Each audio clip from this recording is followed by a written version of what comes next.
folks, what you're looking at here is a bag full of Star Wars Lego minifigures. I'm going to try to be careful here so I don't spill them out all over the ground. And so what I'm going to do here is I'm going to get these all set up on this little board here, standing up, holding their weapons if they've got them. And I'm going to sell this as a lot on auction. These things do really well.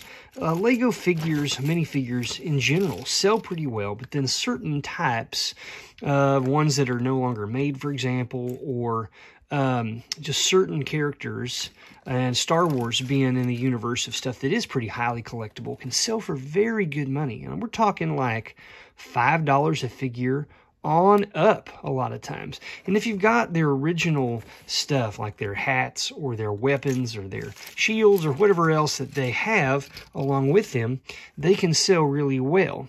And so I could go through and sell these individually, but I'm going to give somebody an opportunity to get all of these together. Someone who collects. There's lots of droids in here. There's lots of stormtroopers. There's Jedi and the like. Other little varmints like this guy right here. And so it'll be a fun thing for someone to bid on. Well, I'm sure we'll get a bunch of action on it, but keep this in mind, folks. Lego minifigures, if you're not aware, can sell for really good money. In fact, there are people who will buy whole sets. They'll just take out the minifigures and sell them, and they'll make all their money back plus profit, and they'll keep all of the bricks in the unit itself from that particular box set. That's how valuable they are. They're worth more oftentimes than the cost of the entire package. So keep that in mind. If you're buying mixed lots of stuff, keep Lego minifigures in mind. All right, I got it all set up here. You can see we got quite an arsenal here of weapons. You got blasters, you got blaster rifles, you got these gentlemen right here, and this one right here, the Tusken Raiders. That's their gun. Got some lightsabers, maybe some colors that aren't really supposed to be in there. I don't really know. Got the Emperor's mask, or thing there. We got a Gamorrean guard piece here. Some various clone trooper and trooper helmets, heads. We got some droids here. We got Chewbacca, you can see. And we got some really cool other guys up in here. C-3PO, you got a Mandalorian here. You got various bad dudes. You got some good guys. You got some Tusken Raiders. And a bunch of troopers up in here. And we got this, this bounty hunter droid right here. This is IG, that's either 88 or 11. I'm not sure which one. But anyhow, someone's going to get a kick out of this. We're going to throw this up on eBay as an auction. Probably going to start it at $10, something super low where people will be like, whoa, I need to get myself that stuff. I know that not all of these are probably going together the way they're supposed to, but people who are really into this stuff, they'll know the difference. I'm not concerned. There are people out there who are in the know, so it'll be a nice little lot. Keep this stuff in mind. What we have here is a lot of garden gnomes. And these are little sculpture things here, and you can see we've got, they're signed. It's all by the same, either individual or company. Clark, all right, and this one says 1985. It's Buffalo Bill here, and he's riding on an old squirrel here, as you do when you're a little garden gnome. We're holding a bunch of holly berries. This lady is with her nice pointy hat.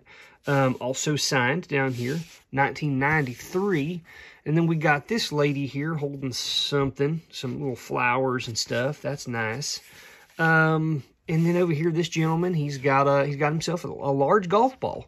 It's a birdie, 1983, signed. And then you got this one right here. He's on the letter Y. People will collect these just for certain letters. They'll spell out people's names or certain words. Maybe they want the whole alphabet. And so instead of selling these as a lot, which I would make less money for, I'm going to list them all on auction to begin with individually. And if they don't sell, then I'll do the price comps for the sold items and then try to sell them competitively as a buy it now. Here's another example of why you should always pay attention to the metal that is on a piece of jewelry. This was just hanging out on a little a hanger there of other costume jewelry. And what you're looking at here is a really beautiful, trying to fall out of my hand. A very beautiful pearl. And on the back is a 14-karat gold stud. Now, the weight of that gold is not terribly heavy, all right? So you're not getting a lot of money out of the gold. But the use of gold is sort of a nod to the quality of the actual item. It is a genuine, authentic pearl. It is not a cultured pearl. It's not exactly the same size as its mate, although it's very close. And so when you see something that is roughly the same shape but not exactly the same size, has a really nice luster to it, and has either silver or gold as the stud, usually that means that that particular pearl is pretty good quality. Again, you got to do your regular tests. You can either scratch them together. You know, look at the comments on our channel here. There's lots of people talking about what they do in order to identify something is real. The sad thing is that all of the stuff that you can do oftentimes is you know, has the potential of damaging the pearl. They say, well, rub the pearls together. Well, when you have a pearl necklace, they put those things on necklaces with knots in between them because they don't want them rubbing together, because that can damage the pearl. And so if you're going to do some sort of test, I would try to do it on the back side where you don't see stuff. They also say you can rub it on your teeth. That's fine if you want to put some grubby old pearl that you don't know what it's touched into your mouth. I don't necessarily recommend that, although that is one way to determine its authenticity. In between getting stuff to list today, I'm going to be actually going through and trying to do some plantings here of some stuff to make little bonsai trees. We've got a few different ones here. We got a wisteria, which is a beautiful little purple, as you can see. It's going to pop up there. A Japanese black pine, an orange tree, which is not maybe as typical for bonsai, but you really can do a bonsai with just about any plant with a little bit of expertise and experience. But we got the red maple here. We got a flamboyant flame.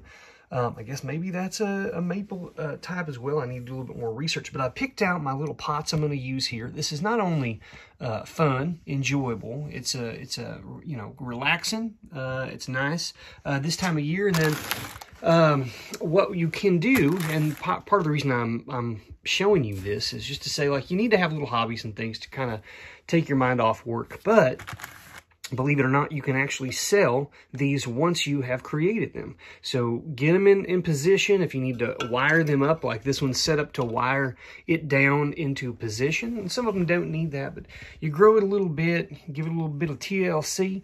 And then if you aren't so attached to it that you want to keep it, you can throw these up locally. You can sell them on Marketplace. Believe it or not, people will sell whole bonsais on eBay and ship them out. And people can pay really good money for these if they like the pot and they like the look of your plant. And so there's so many different ways to things that you can sell. As you know, antiques and collectibles, primarily what we do, but sometimes we get out this time of year and we plant some things, and this can also be something to add to your arsenal to make a buck or two. In this lot we got recently of antiques came several of these little serving trays. Now, all of these, I believe, are remakes, okay? These are not the originals, but there's definitely still a market for these anyways, because people can love the old advertising for like Coca-Cola. Some of these brands are quite, RCA's a fairly collectible brand along with Coca-Cola, and so people like the different types. They like the old look, and a lot of people are willing to buy these that are redone because they still look vintage, but they can get them at quite a bit of a cheaper price. And so probably what I could set these up individually, although I imagine there are several competing ones out there. So probably what I'll do is I'll sell these in a lot of just the Coca-Cola brand. I'll sell this one individually because it's its own thing, but I've got several other items that are there were promotional items that were by not necessarily Victor for like an old music machine, but rather RCA, like the astrophysics division. But somebody who collects RCA stuff might be interested. I could throw a couple other things in there to sweeten the deal. And that'll be nice. And then also up back behind here, if you can look in here, we got this lot full of old tins. Tins that have a variety of, that had various things originally. Cookies, biscuits, crackers, all kinds of typically perishable items, okay? But could have had other things as well. So we're going to go through that here real quick right after we get to all of these bottles, folks.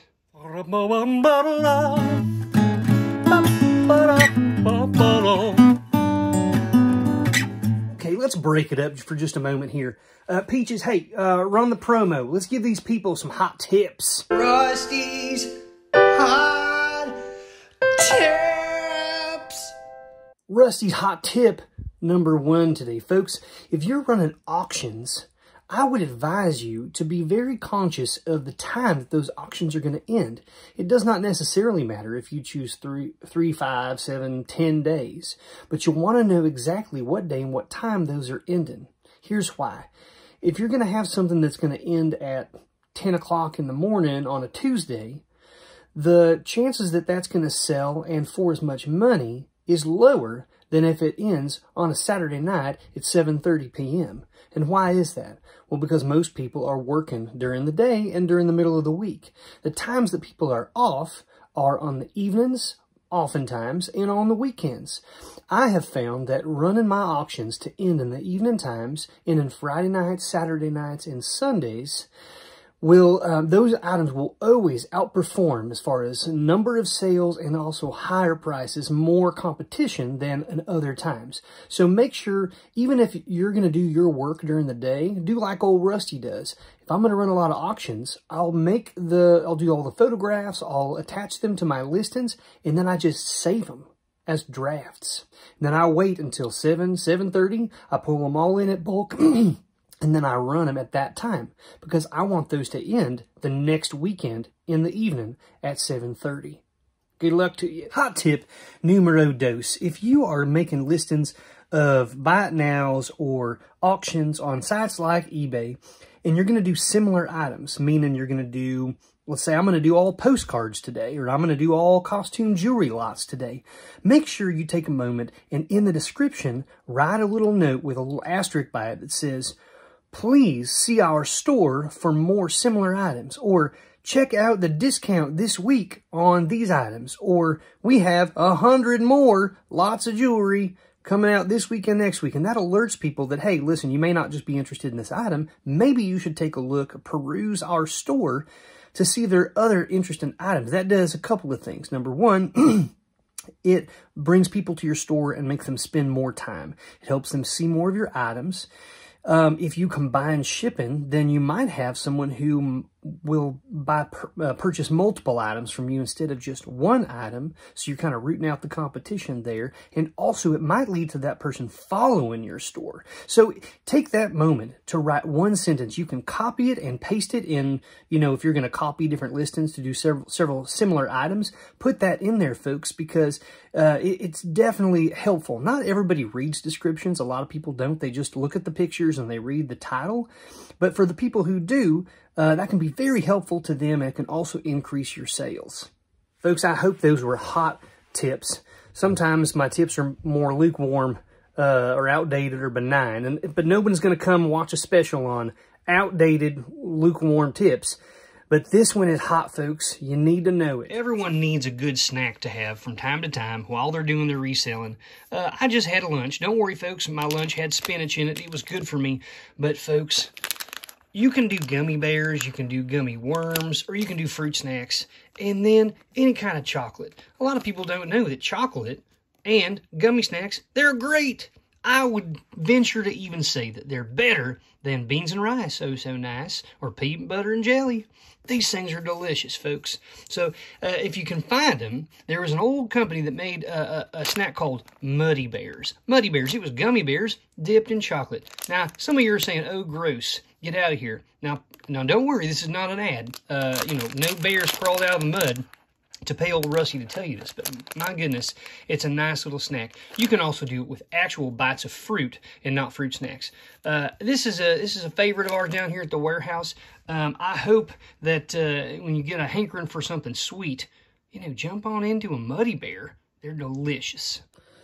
We're going to be getting into some of these bottles and some other things later on this afternoon here at the warehouse, but we got a couple of tricky situations that we're trying to figure out, and I think it's time to call in a professional.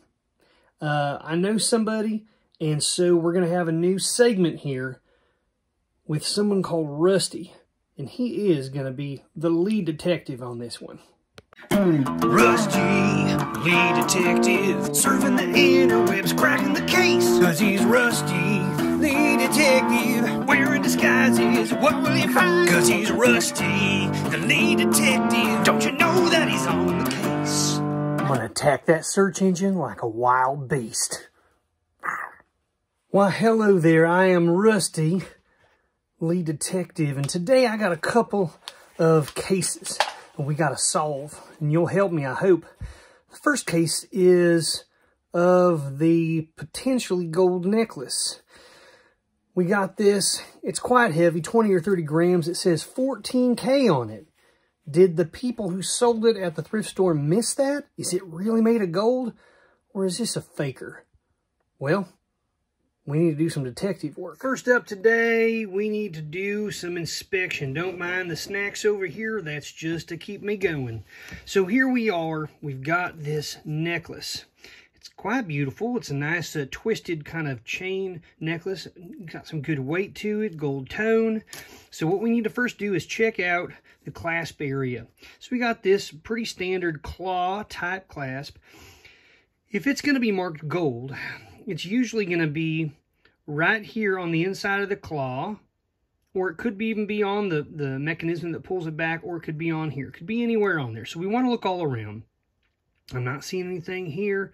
Flip her over, nothing around here. Okay. But sometimes on the link next to the clasp, or even on this piece, sometimes there'll be a mark. So let's look. Is there anything on this ring here? Nothing on the ring. What about this part? Nothing there. Don't give up. Oh, boom, look at this. All right. Right here, 14K stamp. That should mean it's 14 karat gold. I say should. But you always want to have a few things at your disposal. Obviously a loop, so you can see that if your eyesight isn't good enough to see it on your own. But a very basic thing, so a loop would be a good thing to have. One like this, so you can see up close, all right? Another thing is a magnet. The very first test we do to see if something is made out of gold, folks, you can see how this pulled my little pointer up, is to check if it's magnetic. Something that is 14 karat gold should not be magnetic. Gold and silver are not magnetic metals. So, we're going to put this over this and hope that nothing happens. So here we go. I'm just going to slide it up close. Oh, no. Oh, bummer. That didn't just kind of stick to it. It really stuck to it. It's all on there, folks. That is really bad news. So out in the field, this is a quick test. Put this up to see if it is magnetic, it's not gold. Now sometimes something that is gold or silver may have a clasp that is not gold or silver. That doesn't mean that the chain itself, if this is not magnetic and the clasp is, it doesn't mean that this might not be the genuine article. Sometimes clasps break. Sometimes people use cheaper clasps and things on something if they're repairing it or whatever else. So check both. In case in point, if you're ever going to test something for gold or silver, you should test both the chain or the item itself. If it's a bracelet or a necklace, you should test this part and then test the clasp separately. Because just because one is a genuine article doesn't mean the other one. And the last thing I'll say is, clearly, as you have seen by this demonstration, we don't even need to do a gold test. But do not just blindly agree or believe with a mark, because there are lots of manufacturers out there who will put marks falsely on jewelry in order to sell it. Do not be fooled, folks. It just takes a little bit of detective work. Bummer town, folks. If that had been the genuine article, it probably would have been worth close to $2,000 based on the weight of it. It was very sad for me to have to tell the warehouse crew that it was not genuine. But that is why they call on the expert. Let's get to the next one. All right. Rusty Lee Detective here. Folks, you don't need a doctorate in order to know how to research things like fine art. This right here is quite fine, in my opinion. I think it's a very well done piece. Just looking at it aesthetically to start with, it's a neat scene. It's an old scene, a boat scene, and not just like a ship on the ocean, which is kind of common. What you have here are boats that are rolling up onto the edge of the ocean. You've got a couple of different boats with sails, with masts. You've got a couple of individuals sort of sitting in the boat, sitting on the sand. Rolling over here, you got a boat, again, a person in there working. A couple, a gentleman who's jumped down the water, going to kind of help guide her in. And look at these sails. You can see the sail looks like it's got patches on the masts. It's just gorgeous. The background is quite nice. You got some boats and some birds kind of in the background. And if you look, I love this portion here where it looks like you're seeing sort of the light shimmer on the thin line of water that has receded down from the shoreline here. I think it's very, very well done. The colors are still quite nice, but you can see it has no frame on it. And here's our job. I was told that this is an old painting. I would agree. Looking at it very closely, you can see the shimmer here. You can also see some crackling on the canvas, or not on the canvas, but on the board rather. This is an authentic painting, okay? There are brush strokes. If you take a loop and look close, it's not grainy or dotted like a print would be. This is a genuine, old, I would say, oil paint. And another indication is that you can see some of this see some of that darkness. That would be the varnish that was put on this that has kind of darkened with age. I don't know if it has had any repairs. I'd need to look at it really closely. But the question here is, who did this? Roughly how old is it and where is it from? Well, I can tell you by looking at it as what we've discussed that this is a genuine oil painting. I would first look in the bottom left. I see no signature. We're going to roll over here slowly. I'm seeing no other signatures. Let's look at the bottom right. Signatures are not always in the bottom. They're not always in the corner. But I would say more often than not, if a piece is going to be signed, it would be signed in one of those places or on the back. Okay, so let's flip her over here. What we have behind it is the board that was originally in the frame with the painting, but we have no frame.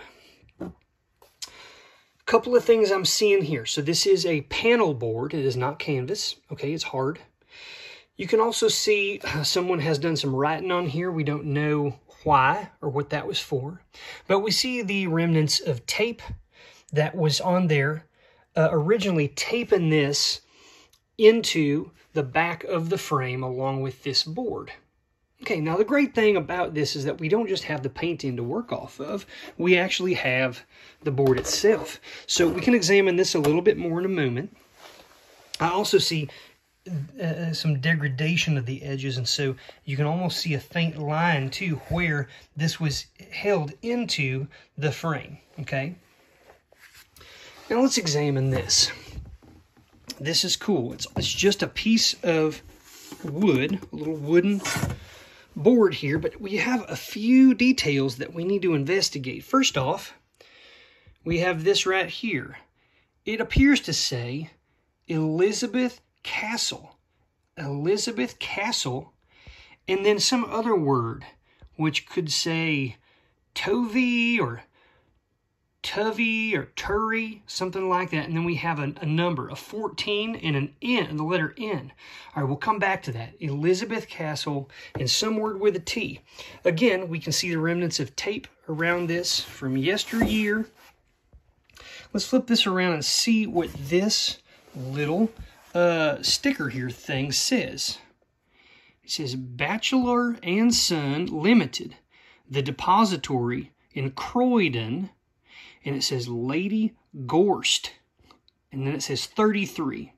Let's go back and put this information down and do a little bit of research on our own to see if these can shed some light on where, or on who made this, maybe who owned it, or maybe where it resided. And if we can find that out, that will be one step closer to figuring out who the original artist of this beautiful painting was. Elizabeth Castle first and find out what we might find. Well, here it is. Boom! Elizabeth Castle. The first easy thing to do is to click on Wikipedia. Let's just see what it says. It's a castle and a tourist attraction on a tidal island within the parish of St. Helier, Jersey. Ah, maybe the word that looked like a T was a J. Maybe it was saying Jersey. Elizabeth Castle, Jersey. Okay, folks, that makes sense. It was constructed in the 16th century. All right, Mont Orgueil was insufficient to defend the island. It was vulnerable to attack. It's named after Elizabeth I, the Queen of England. Ah, okay, so this is likely, it's a castle in Jersey, which is, as you can see here, if we click on it, I guess in this region here, outside of the United Kingdom, all right? 16th century is when it was built. It's been around since then, 18th century, 19th century, and here we are each year on Sunday, closest to St. Helier's Day, the 16th of July. There's a pilgrimage to the Hermitage. Awesome. Okay, now, remember, we also saw Lady Gorst. Lady Gorst. Do I see anyone's name by that name in here? Lady Gorst. Lady Gorst, where are you, madame? I don't see anything. But okay, so first off, we know the Elizabeth Castle is in Jersey. It's an island castle, very cool. I mean, take a look at this puppy here.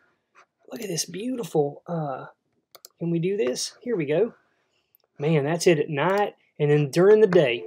Wow, that's kind of amazing. That could this painting have resided on Elizabeth Castle? I mean, the board behind it certainly indicates that perhaps it did. Let's look up on its own Lady Gorst. Who is the first lady? No. Lady Gorst. Maybe we can say Lady Gorst, England, perhaps. Margaret Thatcher. That's not Lady Gorst, as far as I know. She called the Iron Lady. I don't need to know anything about old Miss Thatcher. Let's do this. Let's say Lady Gorst, Elizabeth Castle. Not First Lady. Maybe she's a First Lady. I don't know. I'm not seeing anything with this person's name. That's a bummer. What was the other thing? It said, I'm going to read it to you, Bachelor and Son, the Depository in Croydon. How about that? Depository, Croydon. Ooh. The Depository in Croydon. Interesting. Croydon House.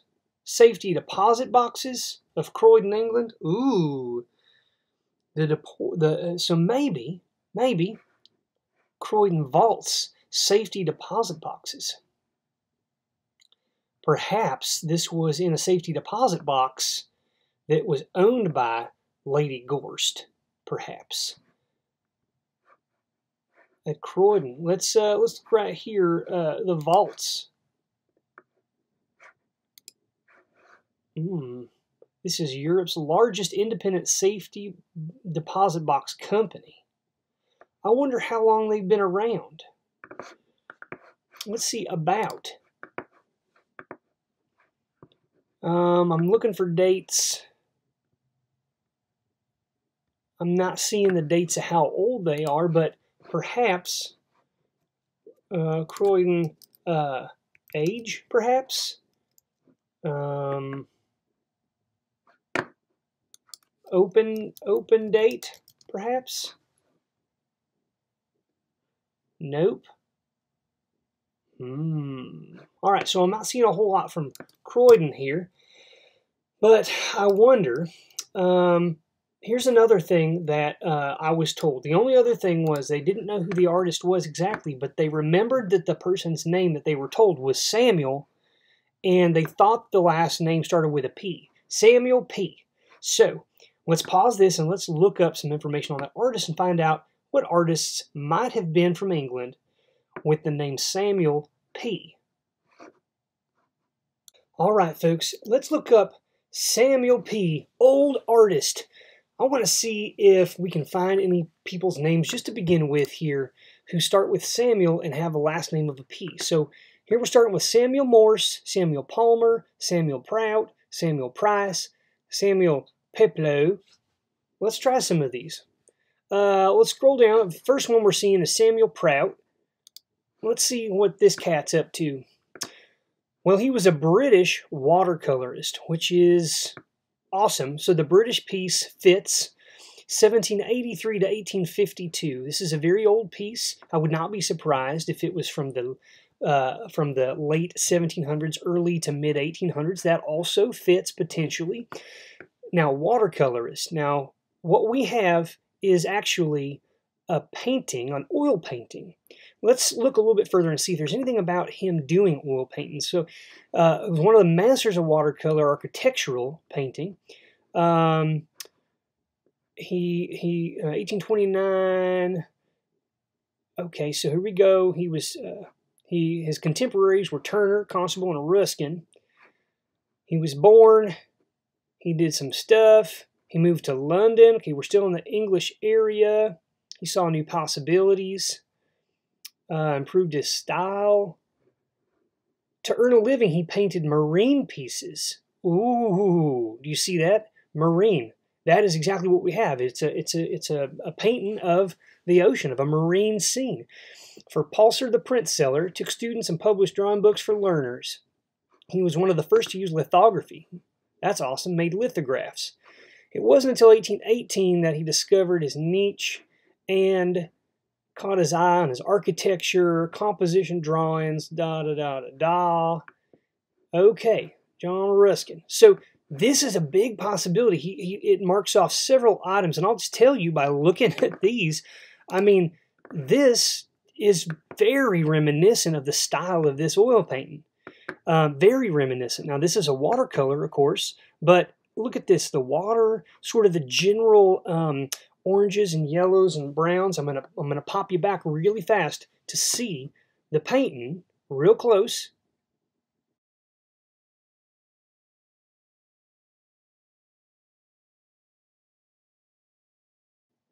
All right, so do you see similarities, folks? I certainly do. Let's go back real fast, and let's just look and see. So we got Samuel. Let's see. Let's just look up Samuel Prout to begin with. Okay, and now let's look at some of his artworks here available to look at. Here's another, the wreck of the Dutton. Well, are we going to actually see it? Pull it up. Here's a, see, look at that boat. People on the shore. The sky's different, but it's a different scene. This could very well be the person, folks. The wreck of the Dutton. I'm curious, though. Let's go back. I'm curious. Is it possible that we could find whether or not... Well, let's look at a couple more of these items. Let's pull them up. I'm just going to click through these. Okay. We've seen some of these. Look at this. Look at this beautiful architecture, folks. Look, beautiful architecture. Here's one of those lithographs. He was one of the first two lithographs. Do we have any other scenes in the ocean? Yes, here's one, folks. Here's one with a little bit of water. Very nice. Very nice. Here's another one, Samuel Prout, a shipwreck. Let's pull this puppy up. Look at that. It'd be weird to find this on the first one, folks, but this is very possible. The last thing I want to find out is, did he make oil paintings? I want to know if there are any. Are there any? Here's one. Estate by hand-painted, unknown manner. of Samuel Prout on the Rhine. Are these in fact oil paintings? Let me go to this one.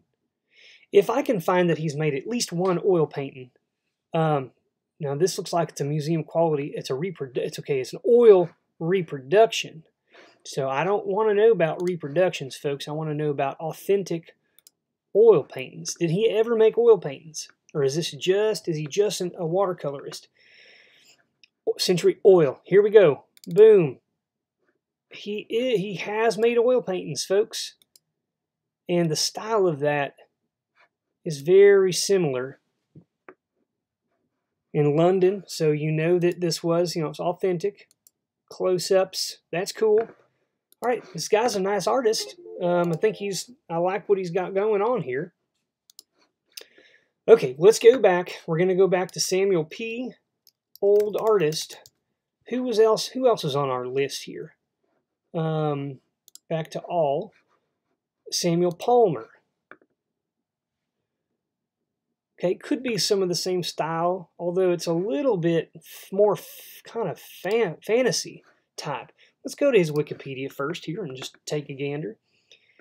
1805 to 1881, he was a British landscape painter, etcher, and printmaker. Nice. This all fits.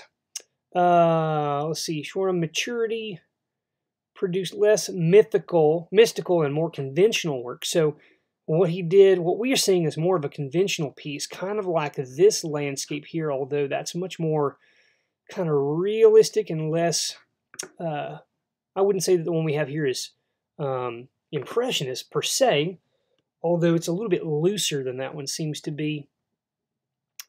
Looking to see his landscapes. So he did landscapes as well.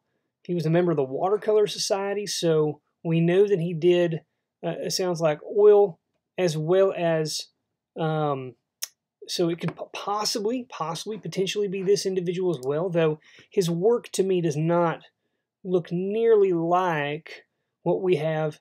I'm also not seeing any nautical or marine scenes here. This is all landscapes or kind of more like that sort of fantasy, mystical, mythical item. So I'm going to say probably no on that individual. Let's go to the third person, Samuel Price. Is Samuel Price an English, was he an English person? Samuel Price. What do we have here? He was a lawyer and a politician in the United States. Okay, well, so U.S., we're not going to count it out immediately, but it sounds like this is maybe not even the same Samuel Price. He was a collage artist, Samuel Price, it says. And this is also an individual who's probably still living, so that's not who we're looking for either.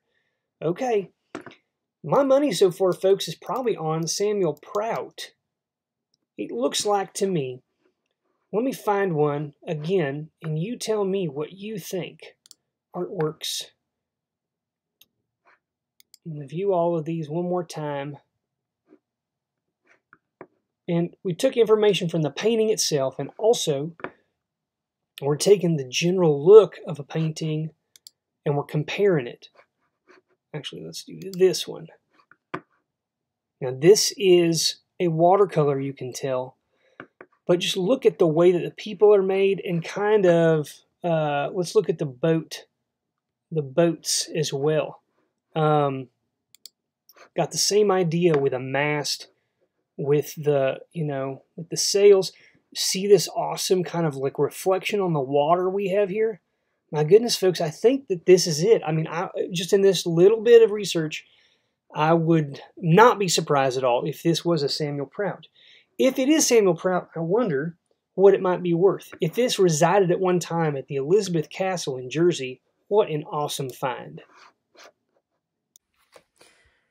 Folks, I did a little bit more research, and did you know that Samuel Prout's artwork sells for quite a lot of money? In fact, the highest that it's ever sold for at auction was around $40,000, and that was for a watercolor painting of the Rialto in Venice.